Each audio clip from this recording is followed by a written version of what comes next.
الله الرحمن الرحيم. الحمد لله وحده والصلاة والسلام على من لا نبي بعد. أما بعد، قال الله تبارك وتعالى: أعوذ بالله من الشيطان الرجيم. بسم الله الرحمن الرحيم. قد كانت لكم أسوة حسنة في إبراهيم والذين معه إذ قالوا لقومهم إنا براء منكم ومما تعبدون من دون الله كفرنا بكم وبدا بيننا وبينكم العداوة والبغضاء أبدا حتى تؤمنوا بالله وحده. صدق الله مولانا العظيم. اللهم صل على سيدنا ومولانا محمد وعلى آل سيدنا ومولانا محمد وبارک وسلم. قابل صد احترام بزرگوں، عزیز دوستوں اور بھائیوں،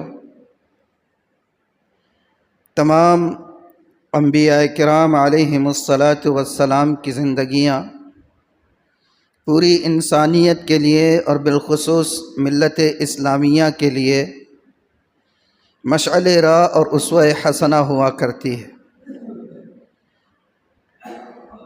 لیکن آپ صلی اللہ علیہ وآلہ وسلم کی حیات مبارکہ اور سیرت طیبہ کے بعد باضابطہ صراحت کے ساتھ، وضاحت کے ساتھ، منصوص طریقے پر کسی نبی کی زندگی کو اور کسی نبی کے طریقے کو اس امت کے لیے بہترین نمونے کے طور پر نمونہ قرار دیا گیا ہو، وہ اللہ کے رسول کے بعد حضرت ابراہیم علیہ السلام کی ذات گرامی قدر ہے. چونکہ حج کا موسم قریب آ چکا ہے، حج کے ایام بس آنے ہی والے ہیں، عید الاضحیٰ قریب ہوتی چلی آ رہی ہے، قربانی کے دن بھی قریب ہو رہے ہیں، اور ان تمام عبادتوں کا تعلق کسی نہ کسی طریقے سے حضرت ابراہیم علیہ السلام سے ہے. اس لیے مجھے مناسب لگا کہ آج سنت ابراہیمی، اسوہ ابراہیمی، تعلیمات ابراہیمی پر کچھ گزارشات آپ کی خدمت میں پیش کی جائے. جو آیت میں نے ابھی شروع خطبے میں پڑھی، اس میں اللہ تبارک و تعالیٰ نے حضرت ابراہیم اور ان کے ساتھیوں کی زندگی کو ہمارے لیے یعنی ملت اسلامیہ کے لیے ایک بہترین نمونے کے طور پر فرمایا ہے. اور ایک بات یاد رہے کہ صرف کسی نبی کے زمانے میں پیدا ہو جانا یہ سعادت کی بات نہیں ہوتی ہے. کسی نبی کے زمانے میں پیدا ہو جانا یا نبی کو دیکھ لینا یا نبی کے دور میں موجود رہنا، صرف یہ چیزیں سعادت کی بات نہیں ہوتی ہے، بلکہ اصل سعادت کی بات یہ ہے کہ نبی کے زمانے کو پایا، نبی کی معیت میں رہا، یا نبی کی اتباع کی، نبی کے نقش قدم پر چلا، نبی کی تعلیمات کو کسی نے اسوہ زندگی بنایا، حرز جان بنایا، اور ان کی تعلیمات کے مطابق اپنی زندگی کو آراستہ و پیراستہ کیا، تو ایسے شخص کے لیے نبی کا صحبت یافتہ ہونا، یہ نبی کے زمانے میں ہونا، یہ سعادت کی بات ہوتی ہے. نبی اکرم صلی اللہ علیہ وآلہ وسلم کی حیات مبارکہ کے بعد اور آپ کی سیرت کے بعد، جیسے میں نے ابھی کہا کہ صراحت کے ساتھ اور وضاحت کے ساتھ اللہ تعالیٰ نے ابراہیم علیہ السلام کی زندگی کو نمونہ قرار دیا،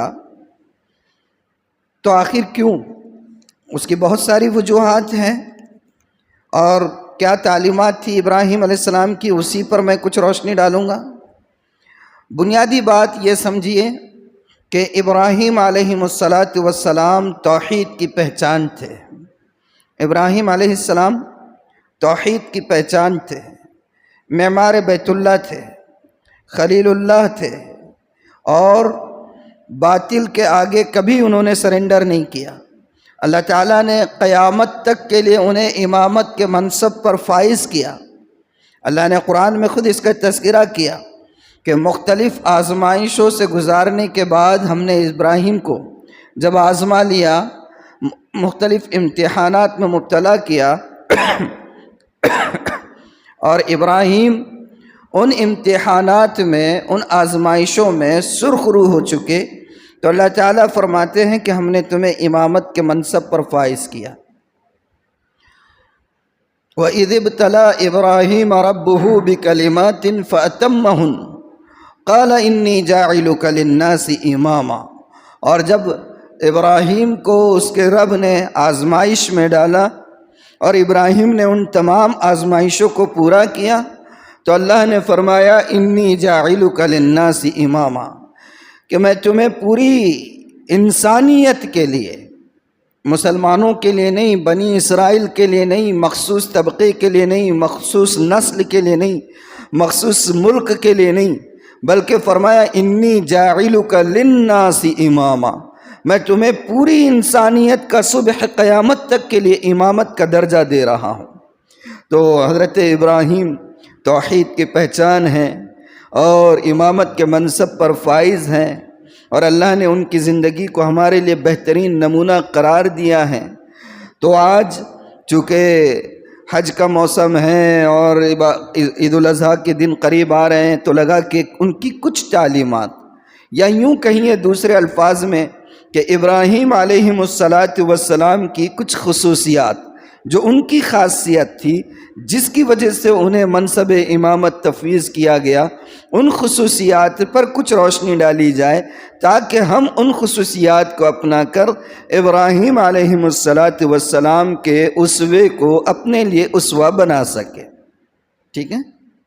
تو کیا تعلیمات تھی حضرت ابراہیم کی؟ حضرت ابراہیم علیہ السلام کی جو پہلی تعلیم ہے وہ ہے کہ انہوں نے کبھی باطل کے آگے سرنڈر نہیں کیا۔ ابراہیم علیہ السلام نے حالات بہت سخت آئے، مسائل، مصائب، آزمائشیں، امتحانات، مشکلات، پریشانیاں سب انگیز کیا، لیکن کبھی باطل کے آگے اپنے آپ کو سرنڈر نہیں کیا ابراہیم علیہ السلام نے، کبھی نہیں، کبھی جھکے نہیں۔ اب آپ بولیں گے یہ بات کیسے کریں؟ تو میں اس کی دلیل دیتا ہوں آپ کو۔ دلیل کیا ہے؟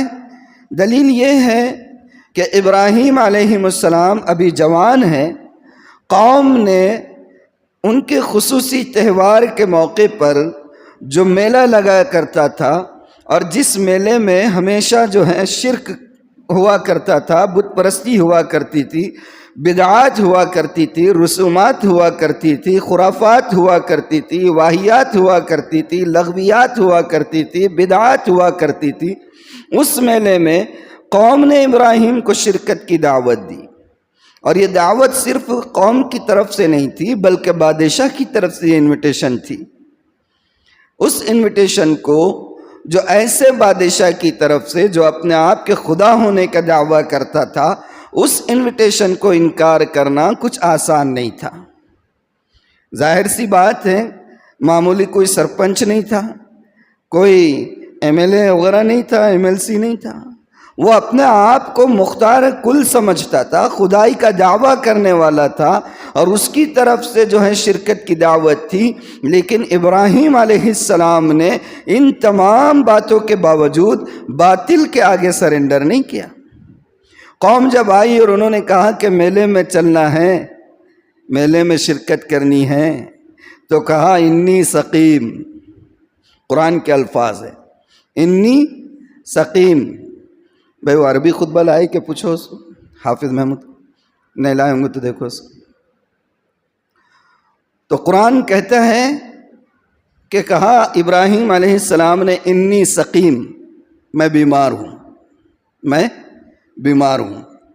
اب ظاہر سی بات ہے، قوم تو یہ سمجھی کہ انہوں یہ کہہ رہے ہیں کہ ابراہیم نے کہا انی سقیم، میں بیمار ہوں، تو کوئی جسمانی بیماری ہوں گی، لیکن ذہن میں یہ بات رہے کہ بیماری جسمانی بھی ہوتی ہے، روحانی بھی ہوتی ہے، ظاہری بھی ہوتی ہے، باطنی بھی ہوتی ہے۔ روحانی بیماری کیسے ہے؟ یعنی گویا حضرت ابراہیم علیہ السلام یہ کہنا چاہ رہے ہیں کہ تمہیں شرک کے اندر مبتلا دیکھ کر، بت پرستی کے اندر مبتلا دیکھ کر، اور ان واہیات، خرافات، بدعات اور رسومات میں مبتلا دیکھ کر میری روح بیمار ہے۔ لیکن موقع محل کے اعتبار سے الفاظ کا انتخاب کیا جاتا ہے، اور اسی کو حکمت عملی کہتے ہیں۔ ہر جگہ ہر معاملے کو ایک ہی لاٹھی سے ہانکنا یہ عقل مندی اور دانش مندی نہیں ہوتا ہے۔ حضرت ابراہیم نے فرمایا میں بیمار ہوں۔ ظاہری طور پر کوئی بیماری نہیں تھی، مگر حضرت اپنے قول میں جھوٹے بھی نہیں تھے۔ گویا یہ کہنا چاہ رہے ہیں کہ تمہارے شرک کو دیکھ کر میری روح بیمار ہے۔ ایسے موقعوں پر جب الفاظ کو بدل کر کہا جاتا ہے تو جائز بھی ہوتا ہے مصلحت کے تحت، اور مصلحت لیکن خیر کی ہونی چاہیے، ذاتی نفع کی نہیں اور کسی کو نقصان پہنچانے کی نہیں۔ ایسے موقع پر جو ڈبل میننگ الفاظ استعمال کیے جاتے ہیں اس کو عربی میں توریہ کہا جاتا ہے۔ عربی میں توریہ کہتے ہیں، یعنی کہ الفاظ کچھ اور ہیں، اس کے معنی کچھ اور ہیں، اور ظاہری طور پر معنی وہی لیے جا رہے ہیں، مگر اصل مقصود اس لفظ سے اور اس کے معنی سے کچھ اور ہوتا ہے۔ تو فرمایا کہ میں بیمار ہوں۔ تو اس سے کیا سمجھ میں آیا؟ حالات وقت کا بادشاہ ہے اور اس کی طرف سے انویٹیشن ہے، شرک کا مظاہرہ ہونے والا ہے، بت پرستی ہونے والی ہے۔ حضرت ابراہیم علیہ السلام نے پوری قوت کو دیکھتے ہوئے بھی اپنے آپ کو سرنڈر نہیں کیا۔ ابراہیم علیہ السلام کی یہ بنیادی صفت ہے کہ انہوں نے کبھی بھی باطل کے آگے سرنڈر نہیں کیا، اپنے آپ کو جھکایا نہیں اور باطل کو تسلیم نہیں کیا۔ اپنی آئیڈیالوجی، اپنا نظریہ، اپنی فکر، اپنی سوچ، اس پر مضبوطی کے ساتھ ڈٹے رہے۔ یہ ابراہیم کی بنیادی خصوصیت۔ دوسری خصوصیت حضرت ابراہیم علیہ السلام کی وہ کیا ہے؟ اب اس کو، اسی چیز کو، اسی دلیل کو، اسی مثال کو دوسرے زاویے سے دیکھیے۔ حضرت ابراہیم علیہ السلام کی دوسری خصوصیت یہ ہے کہ کافروں کی اور بددینوں کی، مشرکوں کی، اللہ کا انکار کرنے والوں کی اور قرآن اور شریعت، رسالت مآب صلی اللہ علیہ وسلم یا خدا کے جو شعائر ہیں ان کا مذاق اڑانے والوں کی مذہبی رسومات میں شرکت سے احتراز کرنا، یہ ابراہیم علیہ السلام کی خصوصیت ہے۔ نہیں گئے، یہ ان کا باطل کے آگے نہیں جھکنا، اپنی جگہ وہ استقامت سمجھ میں آ گئی۔ لیکن دوسری بات اسی دلیل سے سمجھ میں آتی ہے کہ کافروں کی اور مشرکوں کی مذہبی رسومات میں شرکت کرنا درست نہیں ہے۔ ابراہیم علیہ السلام مصلحت کے تحت جا سکتے تھے، بت پرستی نہیں کرتے، خاموش کھڑے ہو جاتے، صرف تماشا دیکھتے، ممکن تھا۔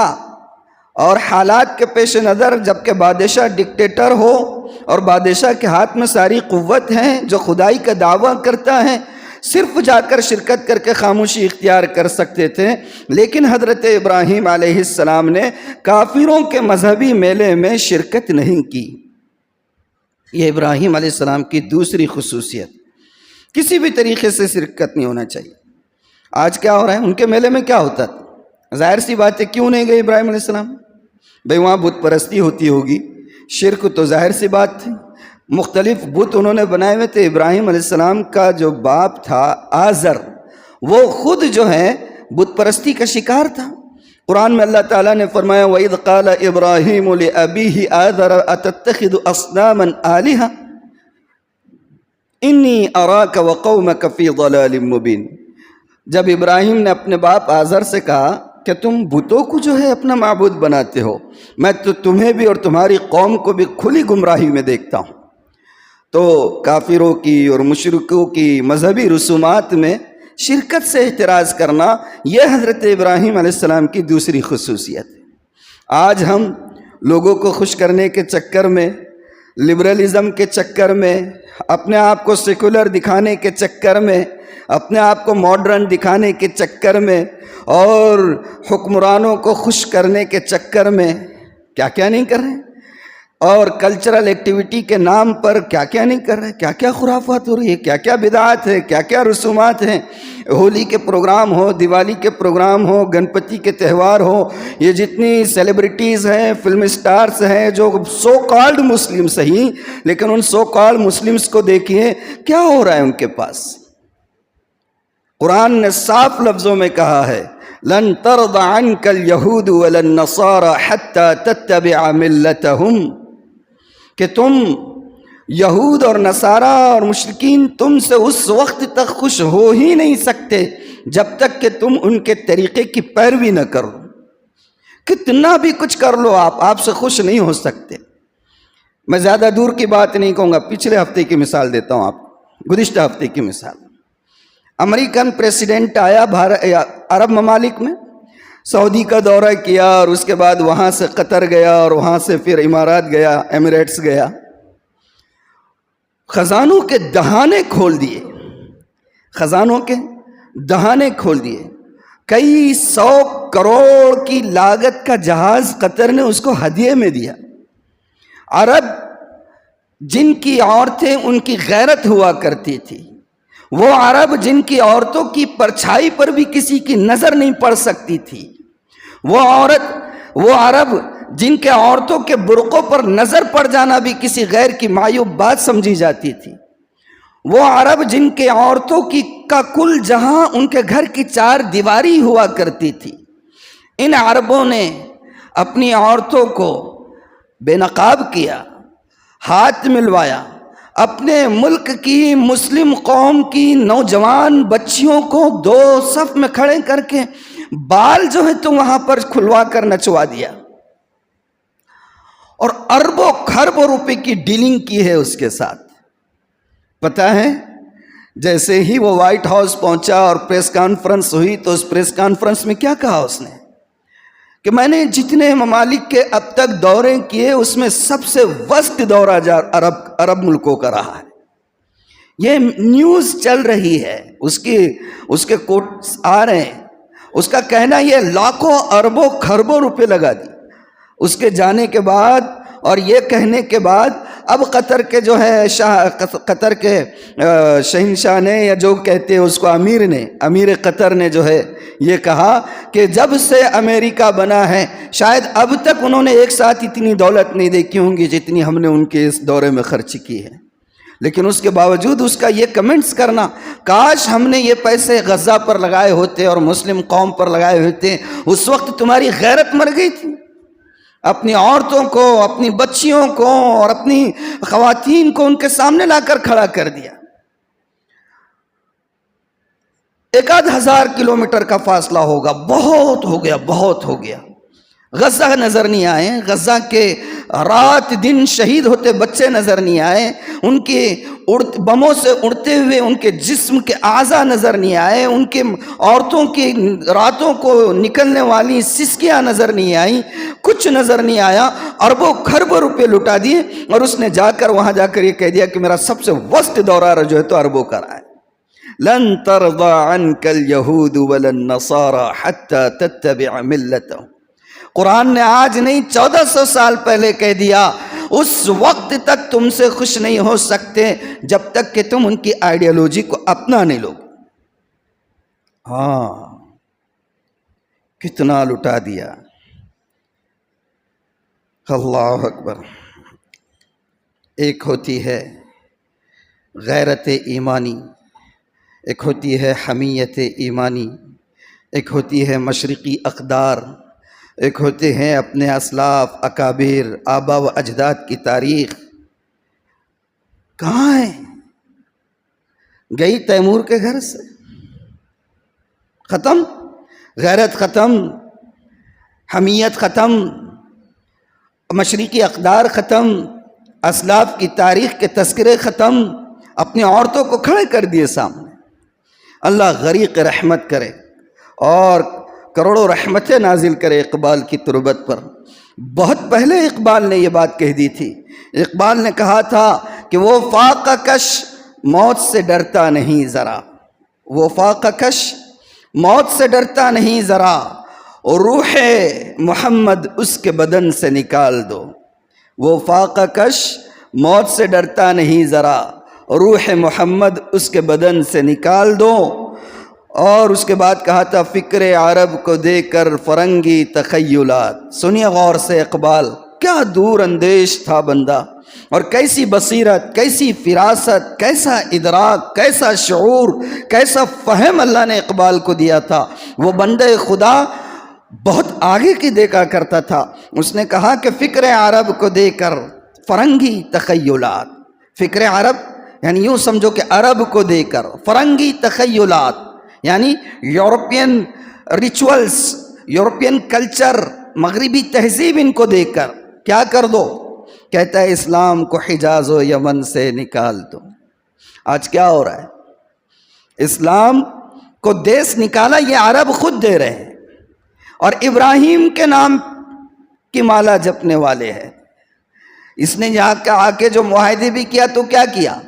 یہی تو کہ ابراہم ایگریمنٹ کے اندر شامل ہو جاؤ، یعنی آسمانی مذاہب سب اور ان کا اپنا ایک نیا مذہب بنائیں گے۔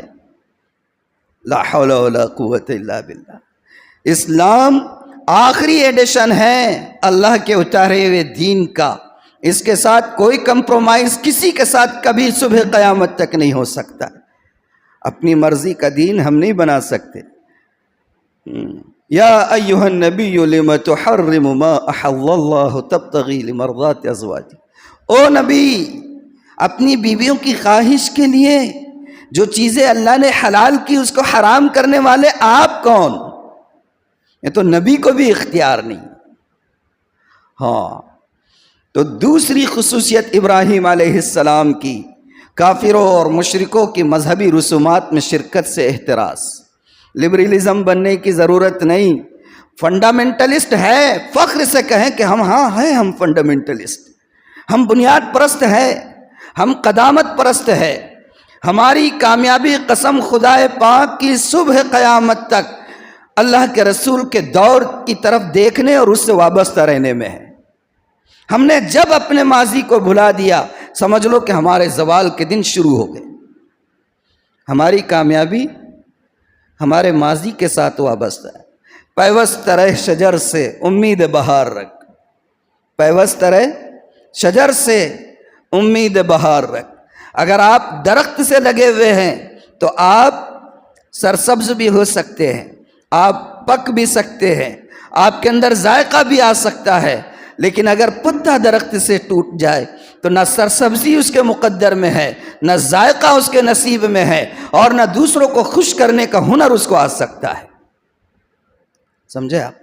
تو پہلی خصوصیت حضرت ابراہیم علیہ السلام کی کیا بتایا میں نے؟ بولیے، بھولتے مت جائیے۔ پہلی خصوصیت کیا بتایا؟ بھول گئے جی؟ باطل کے آگے کبھی سر نگو نہیں ہوئے، باطل کے آگے کبھی جھکے نہیں، حالات کیسے ہی ہو۔ یہ JSR کے نعرے لگاؤ اور یہ کرو اور وہ کرو، بہت حالات آئیں گے، بہت حالات آئیں گے، لیکن مسلمان کبھی باطل کے آگے سر نگو نہیں ہو سکتا۔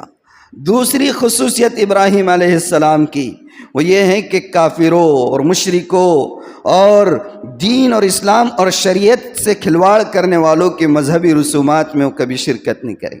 یہ ابراہیم علیہ السلام کی دوسری خصوصیت ہے۔ ابراہیم علیہ السلام کی تیسری خصوصیت، وہ کبھی بے پر اور سر اور پیر کی ہانکا نہیں کرتے تھے۔ جب کبھی حضرت ابراہیم نے کسی کو سمجھانے کی بات کی، کسی کو دعوت دی، کسی کو اللہ کی طرف بلایا، کسی کے سامنے پیغام حق کو پیش کیا، کسی کو اللہ کی توحید کا قائل کرنا چاہا، تو ابراہیم علیہ السلام نے رسمی بات کبھی نہیں کی، دلائل سے سمجھایا کرتے تھے، لاجیکلی بات کیا کرتے تھے، سامنے والا ایسی بات کیا کرتے تھے کہ وہ مبہوت ہو کر رہ جائے، خاموش ہو کر رہ جائے اور اس کو کوئی جواب نہ پڑے۔ یہ ابراہیم علیہ السلام کی ایک خاص خصوصیت تھی۔ ہم اللہ کے رسول صلی اللہ علیہ وآلہ وسلم کی ختم نبوت کے طفیل کیا ہے؟ امت کے اوپر دعوت کا فریضہ ہے، ہمارا کام یہ ہے کہ دعوت کے سلسلے میں بھی ابراہیم علیہ السلام کے اسوے کو پیش نظر رکھے. تقلیدی بات، رسمی بات، غیر لاجیکل بات، بغیر سر و پیر کی بات، اس کو آج کے دور میں کوئی قبول نہیں کرتا ہے. آپ بچے کے سامنے بھی کوئی بات کرو تو وہ بھی اس کی لاجک پوچھتا ہے. ابو یہ کیوں نہیں، ایسا کرنا چاہیے، ایسا کیوں نہیں کرنا چاہیے، یہ کیے تو کیا ہو سکتا ہے اور یہ نہیں کیے تو کیا ہو سکتا ہے. آج کے دور میں بچہ بھی یہ باتیں کر سکتا ہے. ہوتا ہے. ابراہیم علیہ السلام ہمیشہ لاجیکل بات کیا کرتے تھے، دلائل سے سمجھایا کرتے تھے. کیسے؟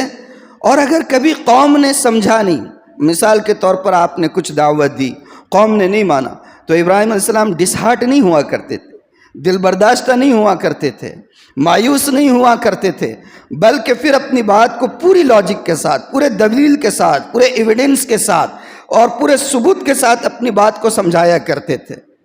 کیسے؟ قوم بت پرستی کا شکار ہے تو ڈائریکٹ جو ہے ہتھوڑا نہیں مارے، قوم کے سامنے لاجیکل بات کی. رات کا ٹائم ہے، قوم کے کچھ نوجوان ساتھ میں ہیں. قرآن کہتا ہے فلما جن علیہ اللیل رآ کوکبا قال هذا ربی فلما افل قال انی لا احب الآفلین. ابراہیم نے جب دیکھا ستاروں کے جھرمٹ کو تو کہا کہ یہ خدا ہو سکتے ہیں. ستاروں کا جھرمٹ، چاندنی رات ہو، زیادہ گھنا اندھیرا نہ ہو، ہلکی ہلکی مدھم روشنی ہو اور ستارے نظر آ رہے ہو تو وہ منظر کتنا آئی کیچنگ ہوتا ہے، دلکش ہوتا ہے، نظر کو لبھانے والا منظر ہوتا ہے. مشرک قوم ہے ساتھ میں اور ابراہیم اس کو دیکھ کر کہتے ہیں ھذا ربی، یہ میرا رب ہو سکتا ہے.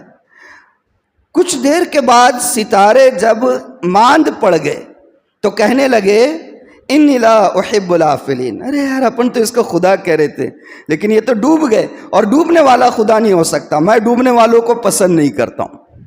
سبحان اللہ. دیکھیے لاجک کیسی ہے ابراہیم کی. پھر کچھ دن کے بعد یا اسی وقت فلما رأى القمر بازغا، قرآن کہتا ہے کہ جب پھر چاند کو دمکتا ہوا دیکھا قال هذا ربی، ہاں وہ تو مان پڑ گئے، وہ تو ڈوب گئے، یہ رب ہو سکتا ہے. خطبہ لائے حضرت؟ کہاں یہاں لا کے رکھو، ہاں یہاں رکھو. تو کہا کہ یہ تو میرا رب ہو سکتا ہے. قرآن کہتا ہے فلما افل قال لئن لم يهدني ربي لأكونن من القوم الضالين.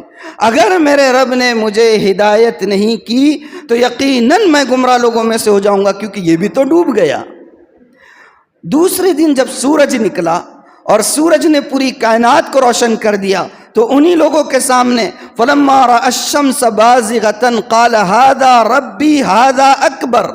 قرآن کہتا ہے کہ جب سورج کو نمودار ہوتے ہوئے دیکھا تو قوم کے سامنے کہا کہ یہ میرا رب ہو سکتا ہے اور یہ بہت بڑا ہے، اس نے پوری کائنات کو روشن کر دیا. قرآن آگے کہتا ہے فلما افلت، لیکن جب سورج بھی ڈوب گیا، سورج بھی ڈوب گیا تو ابراہیم علیہ السلام نے کہا قال یا قومی انی بریء مما تشرکون. ہے میری قوم کے لوگوں، یہ میرے بس کا روگ نہیں ہے، ایسے لوگوں کے ساتھ اور ایسا شرک، ان چیزوں کو اللہ کا شریک کرنے سے تو میں بری ہوں، میں ان کو خدا نہیں مانتا ہوں. آپ دیکھو، ان کو یہ نہیں کہا کہ ان کو خدا مت مانو، ستاروں کو، ان کو چاند کو خدا مت مانو، کیونکہ وہ مانتے تھے ان کو. لیکن کیسے لاجیکل سمجھایا. پہلے کہا کہ میرا رب ہو سکتے ہیں، ڈوب گئے کہا کہ نہیں ہو سکتا ہے. بات ان کے تھوڑا دماغ کو اپیل کی ہوگی. چاند کو دیکھا کہا کہ کیا منظر ہے، ماشاءاللہ یہ خدا ہو سکتا ہے. ڈوب گیا کہا کہ نہیں، ڈوبنے والے نہیں ہوتے. سورج کے ساتھ ایسے ہی. اور پھر آخر میں کہتے ہیں کہ میں ان سب چیزوں سے باز آیا. تو ابراہیم علیہ السلام دعوت کا کام، پیغام حق کو پہنچانے کا کام لاجیکل کیا کرتے تھے، غیر منطقی بات کبھی نہیں کیا کرتے تھے. اوٹ پٹانگ بات، بے سر و پیر کی بات، رٹی رٹائی بات، رسمی بات، ایک ہی طریقے کی بات، یہ انداز نہیں ہوتا تھا ابراہیم کا. تیسری خصوصیت میں نے بتایا، اور بھی خصوصیات ہیں لیکن وقت ہو گیا. اگر اللہ نے توفیق دی تو اس کو بعد میں کبھی کریں گے. اب ایک بار تھوڑا سا ریوائز کر لیں، ریویژن. چلے بولیے 3 خصوصیات. جو بول سکتے بولو، ہاتھ اٹھا کے بولو. پہلی خصوصیت ابراہیم علیہ السلام کی پہلی خصوصیت، ہاں، باطل کے سامنے کبھی سر نگو نہیں ہونا. باطل کے سامنے اپنے عقائد سے، اپنے نظریات سے، اپنے کلچر سے، اپنی تہذیب سے، اپنے ایمان سے، ایمانی شاعر سے، اپنے اقدار سے، اسلاف کی تاریخ سے، بزرگوں کی روایات سے دست بردار نہیں ہونا، باطل کے آگے جھکنا نہیں. دوسری خصوصیت بولو، ایک تو بھی بولو، کوئی تو بھی، شرماؤ مت، امتحان نہیں ہے، اپنا مذاکرہ ہے. یہ مذاکرہ ہوتا کہ نہیں؟ اپنے اجتماعات میں مذاکرہ ہوتا نا، یہ مذاکرہ ہے. قرآن کے حلقے لگا کے مذاکرے کرتے کہ نہیں؟ تو یہ سمجھو اپنا یہ مذاکرہ چل رہا. بولو دوسری خصوصیت، ارے بولو بھائی، دوسری خصوصیت بھول گئے. ارے اتنا سمجھایا انہیں، آیا گیا پھر بھی خوش نہیں ہوا، جا کے ایسا بول دیا. کتنے باتیں سنایا آپ کو. چلو میں بول دیتا ہوں. دوسری خصوصیت حضرت ابراہیم علیہ السلام کی یہ تھی کہ مذہبی رسومات میں کافروں مشرکوں کی شریک نہیں ہونا ہے.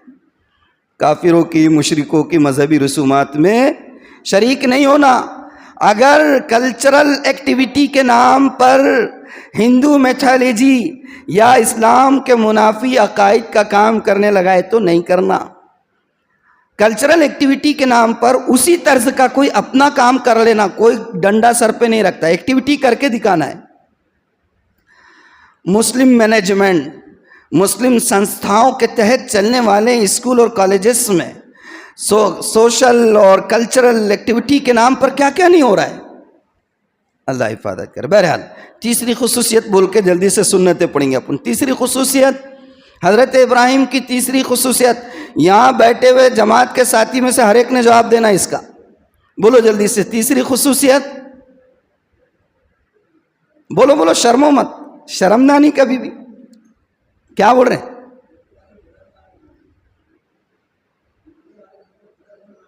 کیا بولے؟